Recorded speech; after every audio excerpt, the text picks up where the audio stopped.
things. It's a bit like when Edge went in, Matt. Like, what was that? Just after his injury, wasn't it? The same sort of wrestling year, calendar year.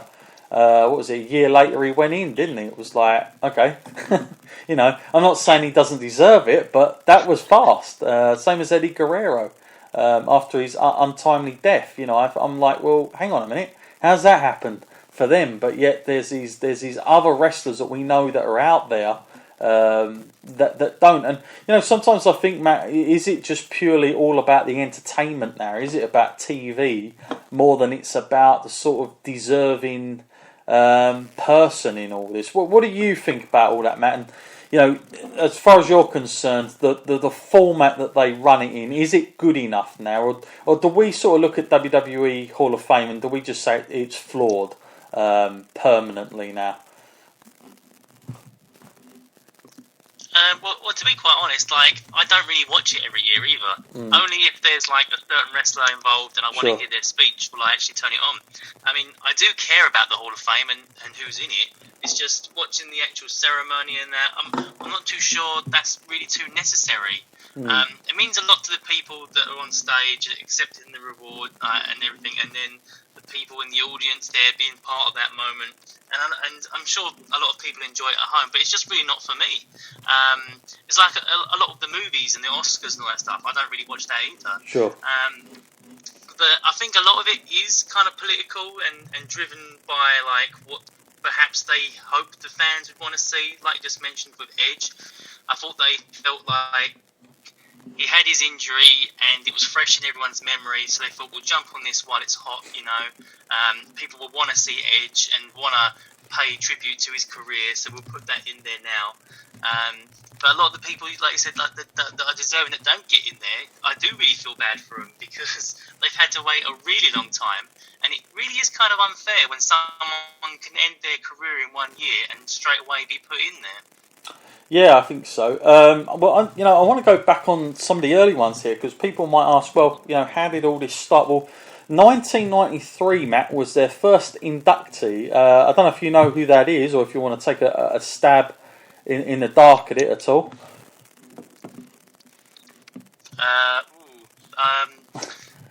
No, I wouldn't have a clue actually who their first ever one would be. Well, believe it, because you would assume like you said, Bruno Sammartino only just got in there recently. Yeah, yeah, but exactly. He would have been a first ballot candidate for that. Yeah, exactly. You'd have thought, wouldn't you? Well, believe it or not, it was Andre the Giant, 1993. Andre was inducted into the Hall of Fame, and it says here no ceremony took place on the March 22nd, 1993 episode of WWE Monday Night Raw. A video package announcing his induction was shown. So, they didn't necessarily do any of the dramas we get now. They just basically announced it, and he was the first one on there. By the way, I have no problems with that at all. Makes perfect sense. But, as Matt alluded to, how come Bruno weren't in there? How come Superstar weren't in there? How come Jesse? All these people that were miles before even Andre weren't in there. It's slightly weird, but maybe I take it, Matt, for okay. Maybe they're just going to do Vince McMahon Jr.'s version of WWF, and maybe I can kind of take that to a degree. In 1994, Matt, we had a few others going in. I'll give you a quick list of that. Now, this looked like a more of a panel type version because there's quite a few on this one. First of all, we had. Who we got? Nature Boy Buddy Rogers. Now, we both know him, Matt, from our Wrestling Arts episodes, that's for sure. And he was inducted in 94. He was inducted by Bret Hart, of all people, as well. He was in there. Of course, he'd had an NWA run and a WWF title run, so it kind of made sense for him to be in there. We also had Chief J Strongbow had been inducted by Gorilla Monsoon. I'm sure you know this name, Matt. Classy Freddie Blassie was inducted by Shane McMahon. He always done a lot of those videos for WrestleMania, didn't he? On the way in, you'd always see him with the stick, and he'd always do like a little speech before a lot of the WrestleManias during. In fact, during a lot of the Attitude WrestleManias, in fact. And then we had Gorilla Monsoon, who was inducted by Jim Ross. and James Dudley, who was inducted by Vince McMahon and was the first African American to run a major arena in the United States. That was his claim in there. So they had 94. They obviously done it. 95. They had Big Cat Ernie Ladd was in there. Of course, recently passed away sadly. George the Animal Steel was inducted in 95 as well. Ivan Putski, the Fabulous Moolah was in there. The Grand Wizard, Pedro Morales. Who else we got? Captain Lou Albano. They all. But then what they started to do after that, Matt, is they started to just put in one or two here and there, which we had the likes of Jimmy Superfly Snuka in 1996. And again, he went in there.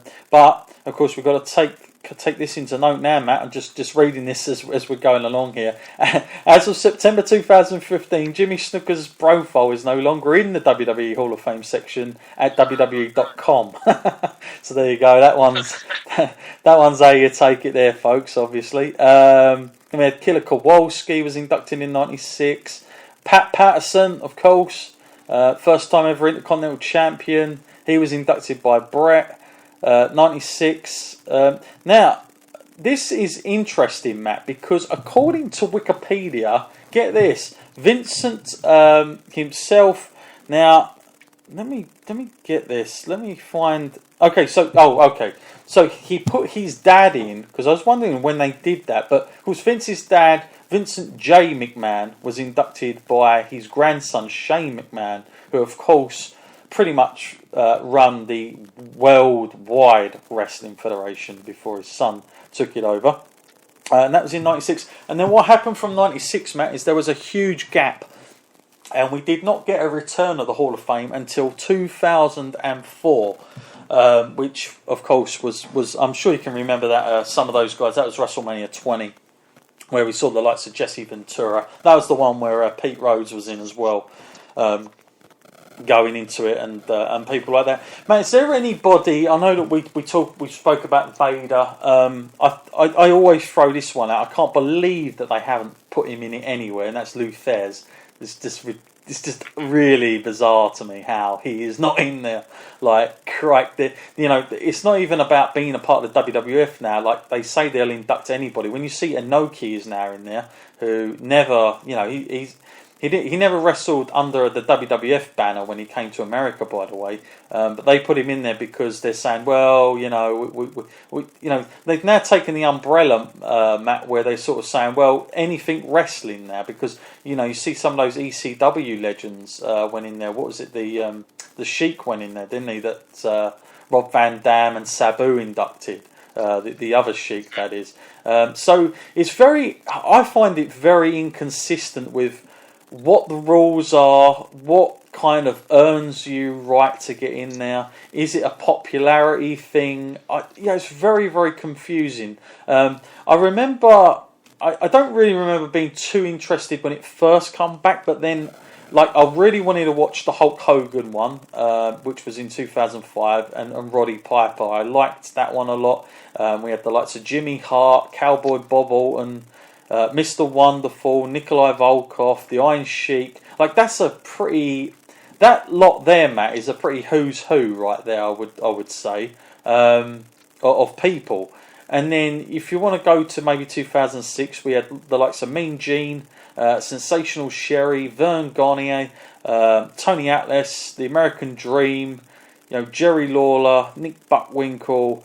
Real sort of iconic names, but I honestly, when you look at the more later ones, they're sort of coming in from anywhere here a little bit, and it's similar. I mean, I'm sure you'll remember last year, Matt. We saw The Godfather going in there, and that was apparently just for the Godfather gimmick, which I found very strange. I was like, okay, so now we're only inducting gimmicks, characters. The whole concept is strange, isn't it, Matt?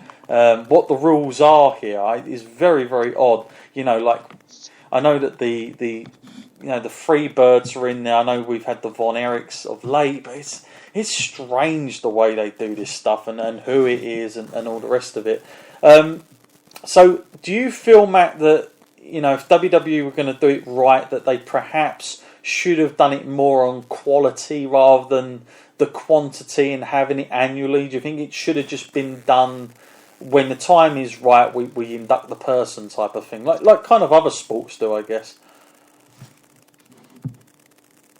It's great that they put this many people in, because there is that many people out there deserving of the status.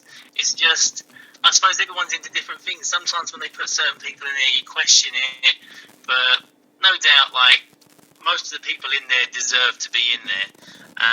It's just kind of a thing where, like, I'm sure the people that actually are liking the fact that Beth Phoenix is going in there, that's great for them. But when you look back and you're thinking, well, is she more deserving of other people? Is she more deserving of people like Molly Holly or Ivory or someone like that? You kind of would always bring up questions like that. But I don't really have too much of a problem with the amount of people that are going in. It's just, why does it always have to be on such a grand scale? Like now, they make a whole night of it, and they charge you up for like buying tickets to this event. It does seem like a way of making a little bit extra money sometimes. Oh yeah, no doubt about it. They want that on there as well. I kind of blow hot and cold with the ceremony. I'll watch it sometimes, not really live, but probably because I'm in the UK and like I've got to stay up at stupid o'clock to watch it. But I'll tend to watch it like maybe the day after if I'm kind of like needing something to get me, keeping me awake to get to WrestleMania, because the thing is, WrestleMania is so long now. If anything, you need to watch something else to so you're not sick of wrestling by the time that comes on. Because WrestleMania can take up a good 7 hours these days. I mean, it seems like forever with the kickoff shows. I mean, like they do a 2-hour kickoff show at WrestleMania, and then chuck on 4 or 5 hours worth of wrestling. It's just crazy to go and sit there and watch it for something for that long. It's quite staggering. But I think I'm with you there, Matt. I think that there does need to be. Unfortunately, I kind of feel like it's past its, and I just feel like it's flawed now. And I think that a lot of people feel, Matt, that nowadays it's like if you're an old wrestler, you're probably going to get in it, and if you don't get in it, you're really unlucky. And I think that's how a lot of people feel, about the whole thing. Because I think if they'd have started and if they'd have, go on, mate. I was unlucky or unliked by the wrong people. Yeah, exactly, one of the two. Because I think if they'd have stayed with just a quality check, we may have just seen, I don't know, maybe just champions, or maybe people that have had crazy eras and really innovative stuff. But I think we've I think WWE is kind of tailored towards every which way they possibly can, just to get maybe people in there to watch these things. I mean, it's nostalgic. If anything, it gets people nostalgic. I mean, you look at the Bushwhackers a couple of years ago; people were loving that. And it was a hell of a speech, by the way, the best one yet, I would say, most entertaining.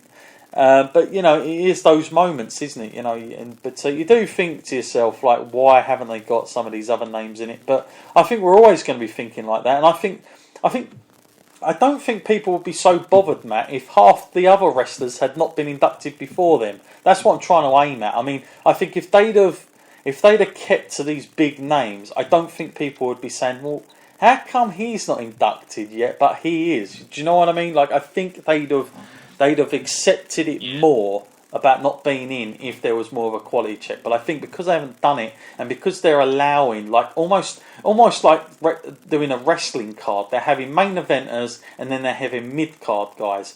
And that is the way they are putting the Hall of Famers in, which is not kind of working out right, because it means every year you're going to get 2 big ones, but you're going to get a whole load of other people in it who are getting the same accolade, but yet they did a totally different level. That is where it's getting slightly confusing for me, because I think really you should have just stayed with just having the big names. Even if it means there's 7 or 8 big names, or you just do 2 or 3 a year, I think that's enough. And I think you can do it where maybe you don't need that long ceremony. You could even I wouldn't even mind seeing it on the back end of a Raw. I mean, it could do with something like that, sometimes to